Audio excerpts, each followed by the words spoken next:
Hi, my name is Sarah Liu and I'm 27 years old and I'm a radio producer and I collaborate with the Chicago Reporter in producing the Barbershop show at Carter's Barbershop, which is right behind me right now.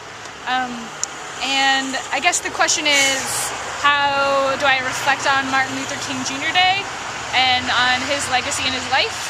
And for me, I always find meaning in thinking about Martin Luther King Jr.'s complexity and the different relationships he had with people, and that he needed to have in order to do the really important work that he did.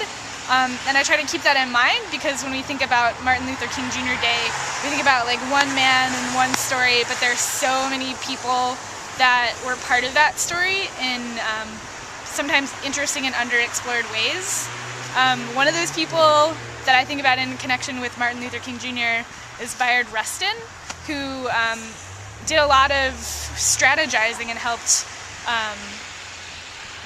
do some really important work that contributed to the success of the civil rights movement, but he couldn't be the face of the movement like Martin Luther King Jr. was, because he was a gay man.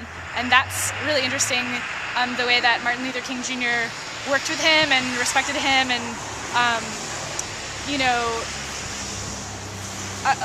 allowed him to contribute a lot to what was going on.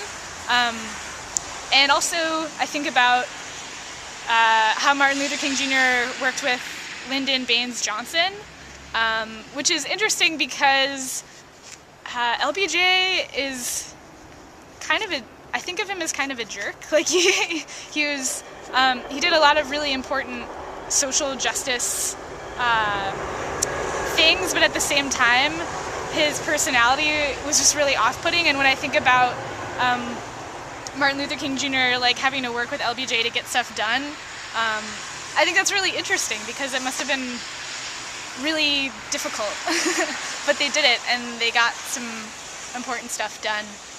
It also reminds me, I wrote a paper in college about LBJ, and I got a really bad grade on it, and my professor called me out, and she didn't just give me a grade, she like wrote me a letter and was like, "I'm really disappointed in you, you're like totally missing the picture," because I wrote about LBJ's like civil rights work as sort of inauthentic and just because he was this smarmy guy, and she was like, "No, you're missing the point, like, yeah, he was kind of self-interested, and yeah, he was kind of a jerk, and yeah, he was kind of paternalistic, but he still did this work and cultivated this long-term, like, meaningful relationship with Martin Luther King Jr., and that's really important, and you can't, like, you can't forget that part of history." And I think that was a important turning point for me as a history student, but I think it applies now to what I'm doing as a radio producer,